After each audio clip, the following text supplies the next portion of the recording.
Welcome back, everyone, to the smartest year ever, our quest to become the world's greatest conversationalists. My name is Gordy, and I was just wondering, why are 9 out of 10 people right-handed? Give me 5 minutes. I bet you can work this into a conversation today, but first, like and subscribe if you haven't so you can keep up.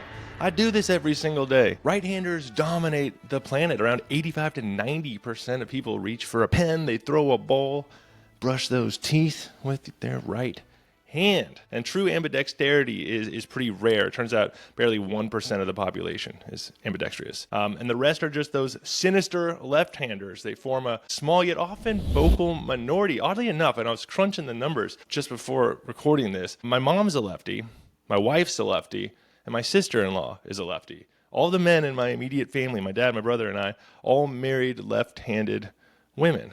And there's like a less than 1 in 1,000 chance of that happening randomly. Turns every dinner into a geometry equation of avoiding elbows. The leading explanation, though, for why this is, it starts with the brain. Your left hemisphere controls the right side of your body. Remember that contralateral setup that we have? And in about 95% of right-handers, it's also home to the language centers. The theory goes, as language evolved, so did fine motor skills in the right hand, giving it the upper hand.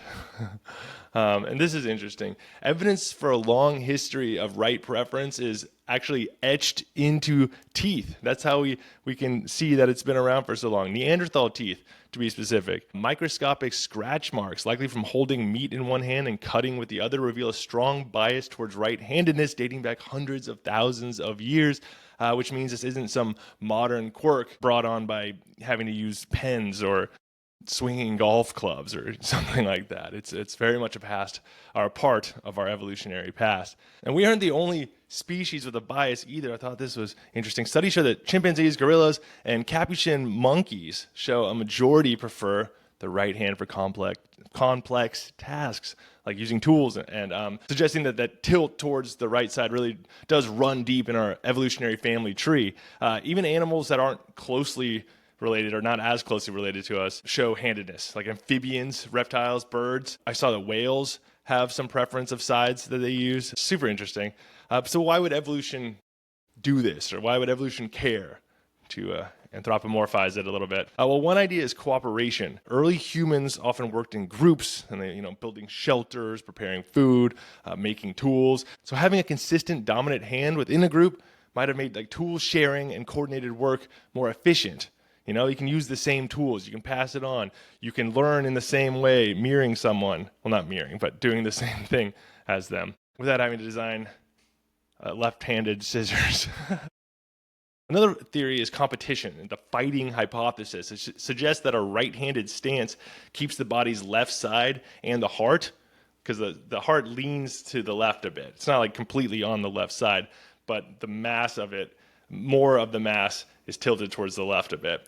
So the idea is that in a right-handed fighting stance, you can protect the left side of your body and thus the heart better during combat. Also, genes play a role, but there's no single right-handed gene, at least they haven't found it yet. Research points to a mix of multiple genes and environmental factors. Culture also obviously has shaped it. Like in some societies, left-handedness was discouraged or even punished. In the United States and the UK, many kids were forced to write with their right hands, which also kind of artificially inflated the right hand numbers in our older generations. And as I teased up top, sinister, of course, originally meant left before it picked up a darker meaning in English. Many cultures treated left-handedness with suspicion, which is partly why some kids were historically forced to switch hands. Interestingly, though, left-handers might have their own evolutionary advantages. Like in certain sports or combat situations, you're not worried about your heart necessarily. Being a rare lefty can definitely have an edge. One big one is that your opponent is less used to facing you, not as used to fighting a lefty or facing a lefty. You see it in baseball all the time. But it's not enough to tip the overall balance. Across time and geography, right-handedness has obviously still stayed dominant. So there you have it. Why are most people right-handed? Well, the short version of it, it's brain wiring. It's been reinforced by millions of years of habit, sharpened by survival needs, tweaked a little bit by genetics, and occasionally nudged by some cultural pressures. It's not just about which hand you write with. It's more of like a signature of our species that goes way back to our first stone tools and our first words. Go check out my sources, which can be found in the YouTube description. Give me a rate, like, subscribe. Let me know if you're left-handed. Share this with someone who's left-handed. Go check out the short version I do of all these. At Smartest Year Ever, everywhere on social media you can find me. And in the meantime, stay curious and stay clever on our quest to become the world's greatest conversationalists. I'll see you tomorrow in the Smartest Year Ever.